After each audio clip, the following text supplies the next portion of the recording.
Meme से मोहब्बत ड्रामे की अगली किस्त में भी माही की माइयों का फंक्शन ख़त्म होने का नाम नहीं ले रहा। पिछले 2 हफ्तों से मुसलसल हम यही सीन बार बार देख रहे हैं, जब रोशी लहंगे के अटक जाने से तलहा सर पर गिरती है। लेकिन ये सीन शायद कल वाली एपिसोड में दिखा ही दिया जाए, क्योंकि फ़िलहाल पिछले टीज़र में जो हमें दिखाया था वो इस एपिसोड में तो नहीं दिखाया गया। जैसा कि तलहा की आमद और रोशी को देखकर इसका यूं हैरान होना, बेखुद होना, वो सीन भी हमें कल की एपिसोड में ही दिखाया जाएगा। तो जैसा कि अब तक आपने देखा कि माही की माइयों का फंक्शन है, ज़ोरों शोर से चल रहा है, खूब हंगामा हो रहा है घर में और बड़े मज़े के सीन्स हैं जैसे एक फैमिली में होते हैं, इस मौके पर एंजॉय करते हुए, एक दूसरे को हल्दी लगाते हुए। और जिस तरह किशमिश ने गलती से पड़ोसन के मुंह पर हल्दी लगा दी, वो सीन भी बड़ा मज़े का था। खैर, अगली एपिसोड में आप देखेंगे कि तलहा जो सबीका की फ़ोन कॉल सुनने के बाद इसके भेजे हुए फूलों को डस्टबिन में फेंककर मोहित को लेने रोशी के घर आता है। ऐसे में रोशी, जिसने मोहित को किसी और ही काम पर लगा रखा है, उमर जो माही से मिलने के लिए आया था और रोशी से रिक्वेस्ट करता है कि 1 मिनट के लिए बस माही को देखना चाहता हूँ, और रोशी इस काम के बदले पूरे 10,000 निकलवाती है उमर से। अब उमर को कमरे में भिजवाती है बालकनी फलांग कर, और फिर यहाँ से माही को लेकर जाती है कमरे में और मोहित को खड़ा रखती है कि कोई भी आए, बस ये सीटी बजा देना, मुझे पता चल जाएगा। चौकीदारी के लिए ये दोनों एक टीम बन चुके हैं। जब बड़ी मुश्किल से रोशी माही को उमर के कमरे तक पहुंचाती है ताकि ये दोनों बात कर सकें, और ऐसे में हर एक पर नज़र रखे हुए दादा जान को बातों में लगाए, और वही मोहित सीटी बजाता है क्योंकि सामने से चमन बुआ आ रही थी।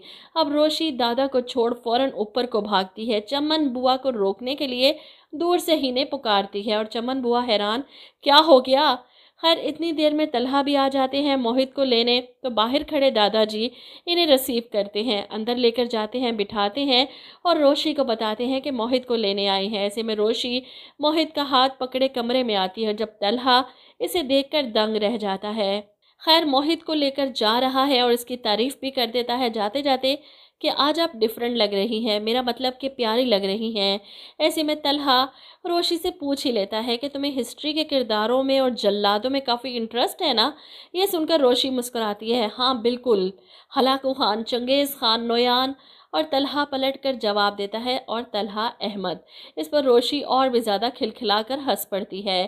खैर, तलहा को बाहर तक छोड़ने जा रही है जब तलहा मोहित से कहता है कि ध्यान से आना, और ऐसे में रोशी ही अपने लहंगे से अटक जाती है और सीधी तलहा के ऊपर और सॉरी सॉरी करके पीछे हटती है कि लहंगा अटक गया था। जिस पर तलहा को गुस्सा आता है, आपको नहीं लगता कि इंसान को वो लिबास पहनना चाहिए जिसमें वो कंफर्टेबल रहे। खैर, तलहा ने जाते जाते भी रोशी पर तंज ही कर दिया। रोशी की बात कि तारीफ के साथ तंज करना तो आपकी आदत है। अब तलहा घर पहुंचता है तो आबिद अंकल इससे पूछते हैं कि आज मोहित बता रहा था कि रोशी बड़ी प्यारी लग रही थी।